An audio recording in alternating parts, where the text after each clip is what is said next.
दोस्तों नमस्कार। इन दिनों जनप्रतिनिधियों और नौकरशाहों के बीच का टकराव बहुत सुर्खियों में है और लगातार सुर्खियों में रहता है। बार बार जनप्रतिनिधि कहते हैं कि ब्यूरोक्रेट्स जो हैं उनके प्रोटोकॉल का पालन नहीं कर रहे हैं, उल्लंघन कर रहे हैं। और वो कहते हैं कि ब्यूरोक्रेट्स जनप्रतिनिधियों के काम की सुनवाई नहीं कर रहे हैं। आज इसी मुद्दे पर बात करेंगे। सीनियर जर्नलिस्ट राजेश शर्मा जी हमारे साथ हैं। इकरा हसन और एडीएम सहारनपुर के बीच में एक डिस्प्यूट होता है, बहुत सुर्खियों में रहता है और फाइनली एडीएम सहारनपुर को क्लीन चिट मिल जाती है उसमें।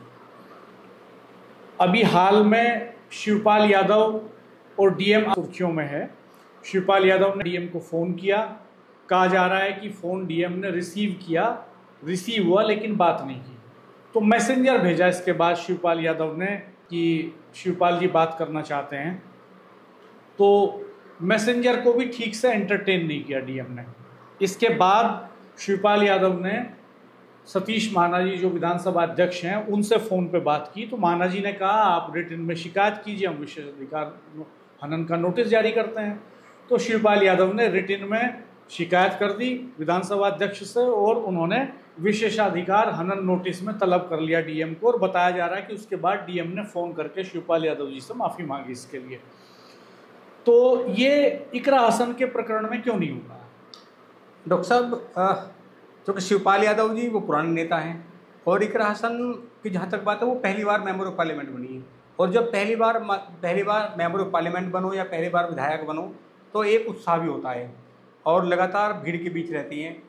जहाँ तक इकरा हसन जी का मामला है तो चूँकि उनकी फॉलोइंग भी बहुत है, लगातार लोग उनके साथ रहते हैं और सोशल मीडिया में बहुत चलता है। एक सबसे बड़ी दिक्कत ये थी कि कहीं ना कहीं जब उनके सामने मामला आया कि एडीएम ने उनकी बात नहीं सुनी तो वो सीधे एडीएम के दफ्तर पहुंच गई। गुस्सा था उनमें। और जिस तरह शिवपाल यादव जी का था उनका भी फ़ोन नहीं उठाया। और चूँकि वो पुराने नेता हैं उन्होंने पता है कि अगर विशेषाधिकार हनन में हमें लाना है अधिकारी तो कैसे ले जाना है, सीधे नहीं जाना, हमें डायरेक्ट पहले फ़ोन पर बात करनी है, उन सबको रिकॉर्डिंग करनी है, फिर अपने मैसेंजर भेजने हैं और मैसेंजर से को भेजकर बताना है कि ऐसे ऐसे फला सांसद बात करनी चाह रही है। अगर तब भी फ़ोन ना उठाए या कोई रेस्पॉन्स ना मिले तो उसके बाद तरीका ये है कि जो उनके सीनियर ऑफिसर्स हैं ज़िले में उनसे शिकायत की जाए।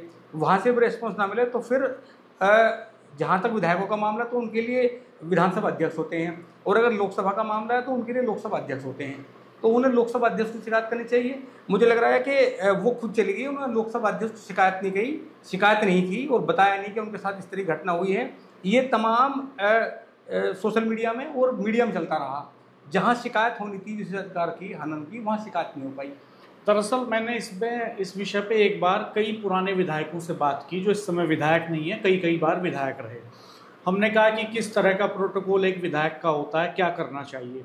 मैं एक दिन बात कर रहा था छपरोली से 5 बार के एमएलए चौधरी नरेंद्र सिंह जी से। तो उन्होंने कहा कि जब मैं पहली बार एमएलए चुना गया तो चौधरी चरण सिंह ने मुझे बुलाया और बुला के कहा कि तुम्हें पता है एमएलए का प्रोटोकॉल क्या होता है।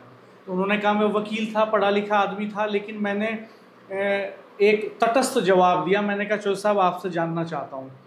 तो बोले चौधरी साहब ने मुझे बताया कि तुम्हारा प्रोटोकॉल क्या होता है, किससे कैसे मिलना है। उन्होंने कहा कभी थाने नहीं जाना है तुम्हें। और उन्होंने कहा कि उन्होंने सिखाया कि कैसे आपको एंटरटेन करना है, कैसे कौन अधिकारी आपको एंटरटेन करेगा, कहाँ आप क्या कर सकते हैं। तो दरअसल प्रोसीजर ये है कि अगर कोई जनप्रतिनिधि किसी ब्यूरोक्रेट से मिलना चाहता है तो वो पहले टाइम फिक्स कराएगा अपने लिए, मैसेज करा के उसका पीए फ़ोन करेगा, बात करेगा अधिकारी से और कहेगा कि साहब विधायक जी या सांसद जी आपसे मिलना चाहते हैं तो टाइम बताइए।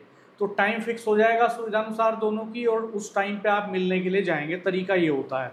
अगर वो आपका फ़ोन रिसीव नहीं कर रहा है तो फिर दूसरा तरीका ये है कि आप मैसेंजर भेजेंगे, कोई अपना आदमी भेजेंगे, कोई दूत भेजेंगे जो जाके अधिकारी से बताएगा कि विधायक जी या सांसद जी आपसे बात करना चाहते हैं, संपर्क करना चाहते हैं या मीटिंग करना चाहते हैं।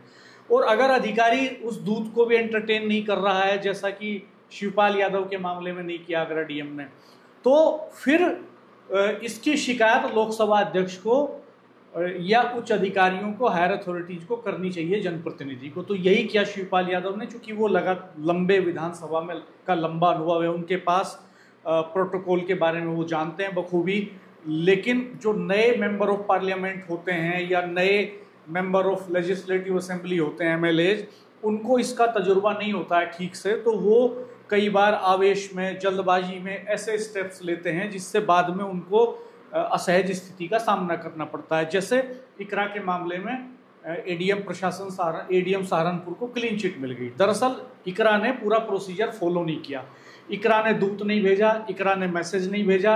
अगर फ़ोन पिक नहीं हो रहा है आपका तो आप ईमेल करेंगे, आप मैसेज करेंगे, वो भी रिस्पॉन्ड नहीं कर रहे हैं तो आप अपना मैसेंजर भेजेंगे, मैसेंजर को भी रिस्पॉन्ड नहीं किया है तो आप कमिश्नर को भी बात कर सकते हैं, चीफ सेक्रेटरी से बात कर सकते हैं, वो भी एंटरटेन नहीं कर रहे हैं तो आप विधानसभा अध्यक्ष के सामने इस इशू को रख सकते हैं। तो ये पूरा प्रोसीजर फॉलो नहीं किया इकरा हसन ने, जिसकी वजह से ADM को क्लीन चिट मिली। लेकिन यहाँ मामला दूसरा है।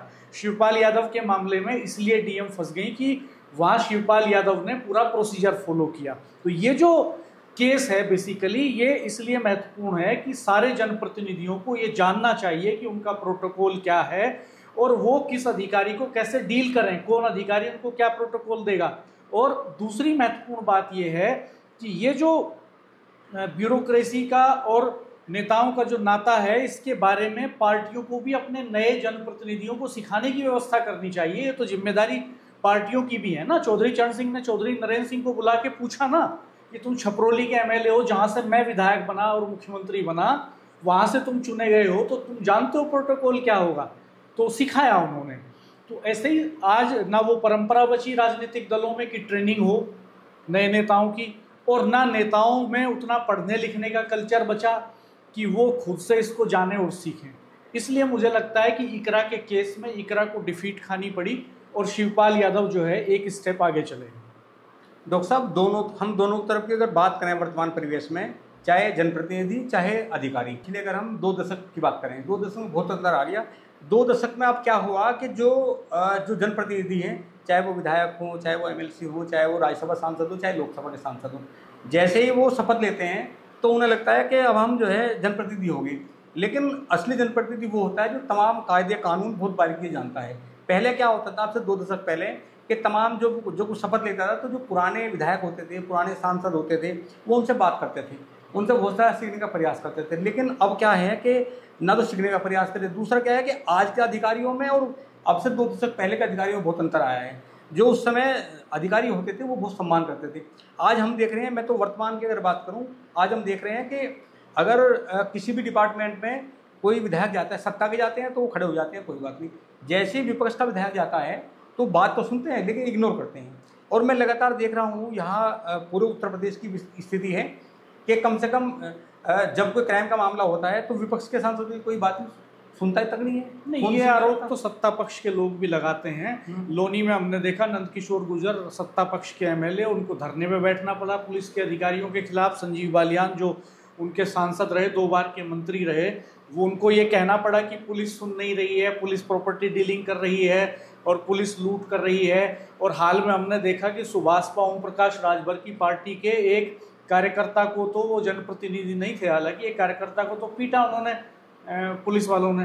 तो ये जो दरअसल कंट्राडिक्शंस हैं, ये खाली विपक्ष और सत्ता पक्ष का सवाल नहीं है, ये जनप्रतिनिधियों को सबको सीखना चाहिए कि वो जनता के काम अधिकारियों से कैसे कराएं, अधिकारियों को कैसे डील करें, कैसे उनका प्रोटोकॉल क्या है, उनके अधिकार क्या हैं, उनका इस्तेमाल वो कैसे करें।